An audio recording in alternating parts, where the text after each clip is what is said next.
Yo,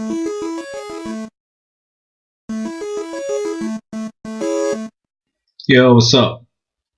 It's James here, and welcome to tutorial for a video game animation. Today we'll be looking at combat. I don't want to make this a long video, just make it quite a short one. Just as an introduction to the process that I kind of used and still use when creating combat animation or just animation in general. In the next video after this, we'll probably go through some actual attack animation. Just something really basic, something really simple. But to get to this stage, first we'll look at the kind of things that we should be thinking about before we actually get into Maya and start animating. So let's do it. Okay, this is Sketchbook Pro. I'm going to use it as like kind of a virtual whiteboard to talk about some stuff. So I'm not really a very technical kind of animator, so I'm not really going to go into the technical aspects of animation too much. I'm going to assume that you guys know at least the basics of Maya and also at least the basics of how to animate. But okay, combat animation.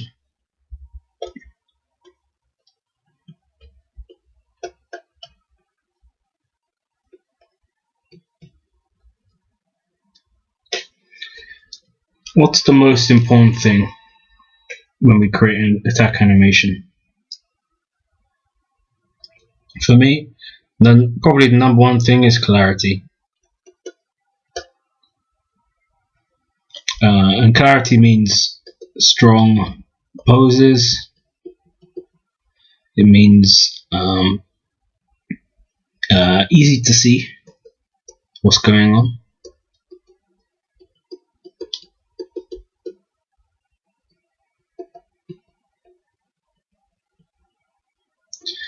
And it's efficient. And efficient means that it gets to the point really quickly, and that's very important when it comes to player animations in particular, because when you press a button, you need it to be very responsive and feel like an action has happened as a result of you pressing the button. What else? It needs to look powerful. It needs to look beautiful or cool, stylish, etc. Like I said, it needs to be responsive.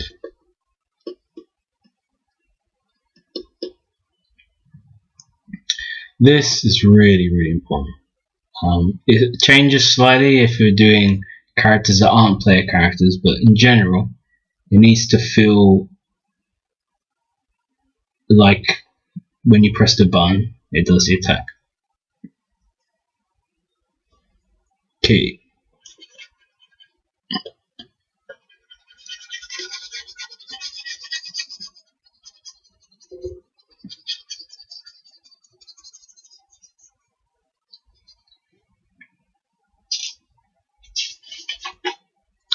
The other most important thing about combat animation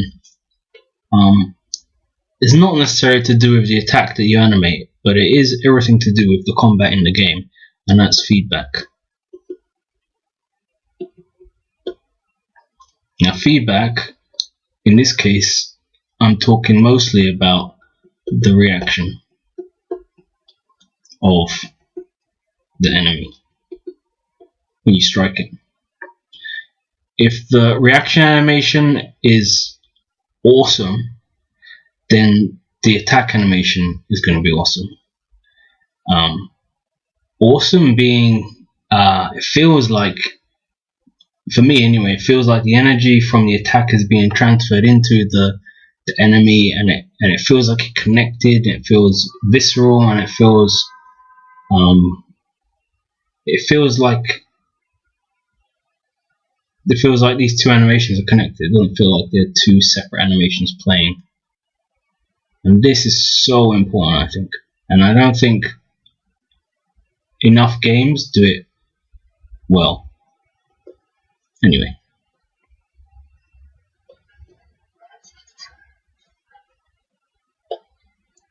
Okay, so when we come to plan the animation, first of all, I think about the spec, the gameplay needs, basically.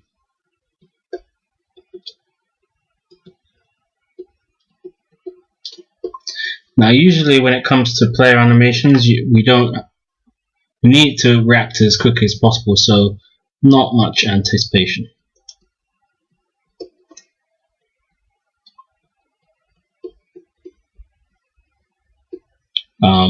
Well, we kind of do. We can add anticipation, but not in the way that we might think from like cartoons. Like, we need it to be moving forward, not backwards. So you can't have him have a massive swing of his sword behind him before he swings forward, for example. It needs to look like he's progressing forward all the time. Also, we don't have many frames usually to the point of impact.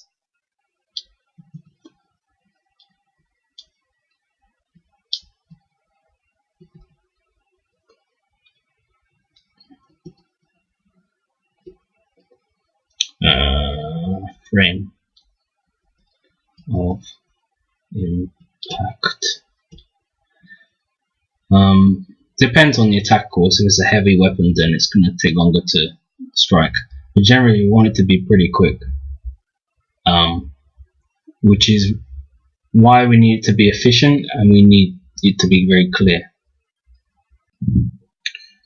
So after the gameplay needs comes the character needs.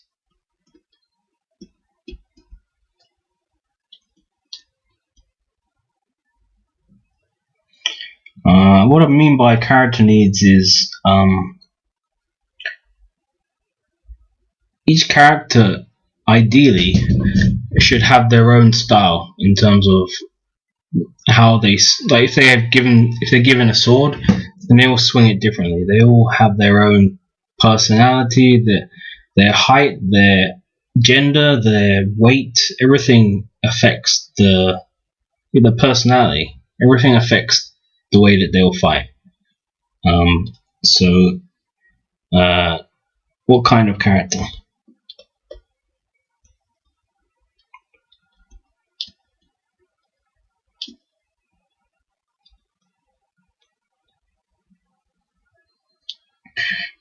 Is he fast? Is he slow? Is he big and heavy?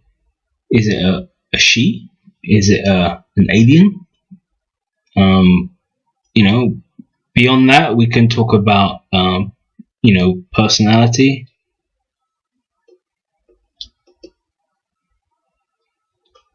Is he confident? Is he or she weak?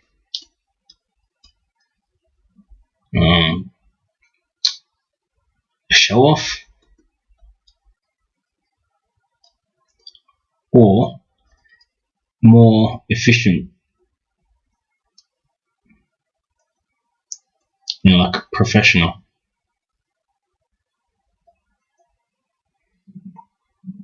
All of these things affect the way we're going to animate our attack and the way it's going to look. And this kind of stuff is really important when it comes to getting that extra layer of flair in the animation, making it look more than just standard generic strike.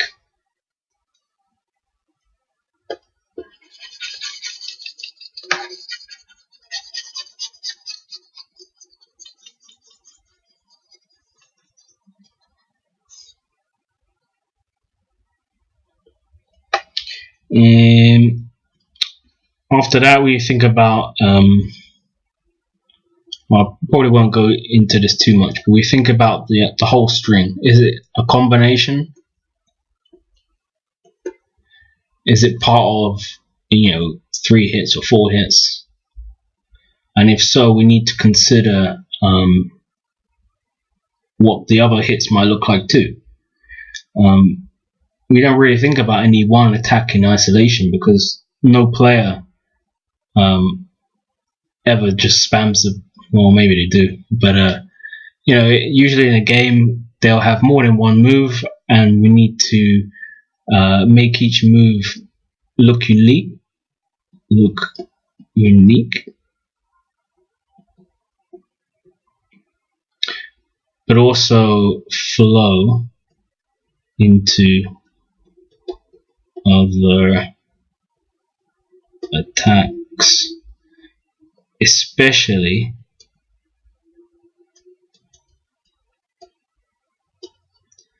the other attacks in the string.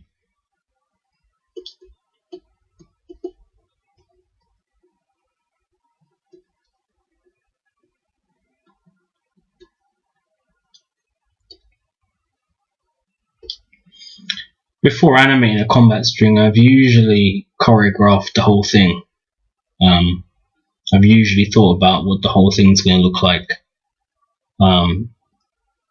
just so that I'm not repeating myself when it comes to each move, and I'm making it look interesting as a whole, not just individually, each individual attack.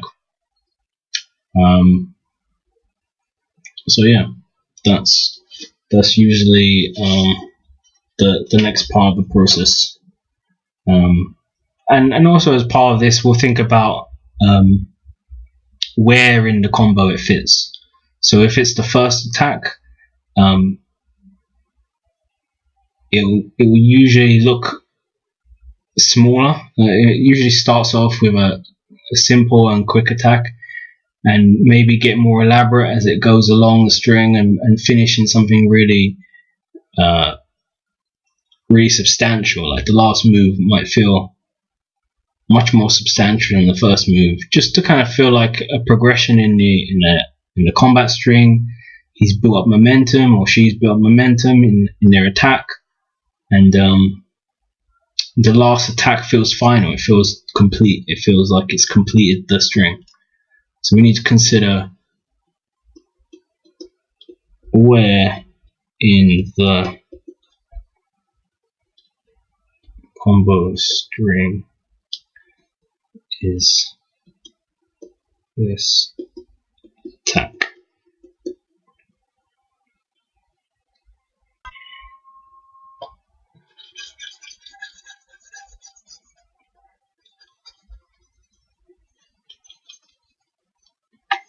So after all that, the next stage is usually research. YouTube, Getty Images, which now has the BBC Motion Gallery in it as well.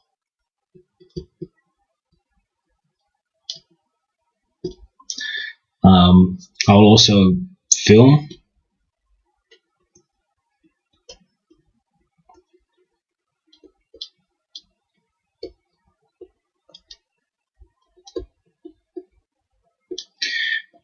Of course, I don't know about you, but I'm not a professional martial artist, so I'm not going to be able to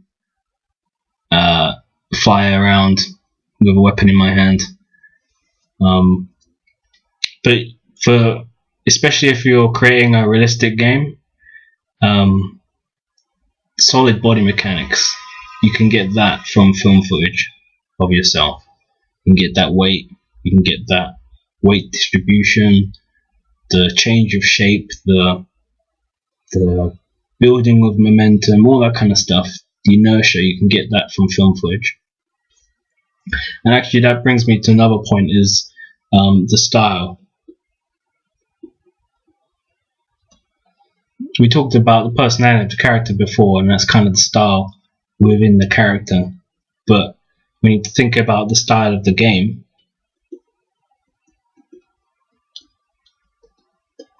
which will affect the way we animate the character, and also like the kind of moves that we choose. You know, if it's a game for children, it's not going to be lots of very graphic, kind of brutal style attacks. But after I've done a ton of research and kind of helped use this research to help me create a choreography for the move set, I might do some thumbnails, some sketches, and then it comes to the next phase, which is starting to create your poses.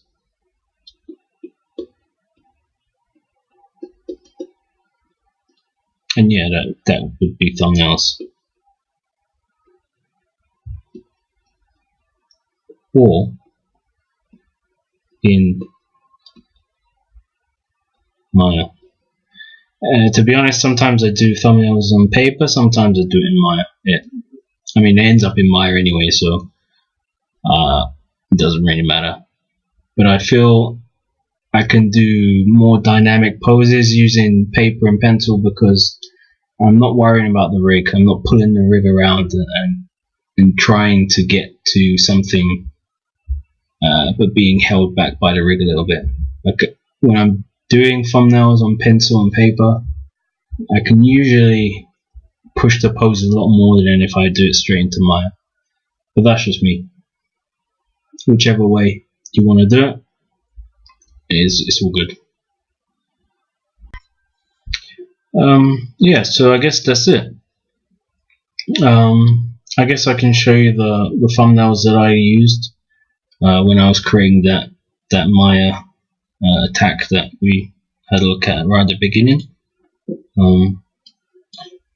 Actually, I did these on the computer rather than on paper, but as you can see, kind of like thinking about the poses that I wanted and trying to make it look as clear as possible. And you don't need much. You don't need to go crazy with thumbnails. But it helps. It really does help to plan as much as possible before you go in and create your animation. I guess that's it for this video anyway.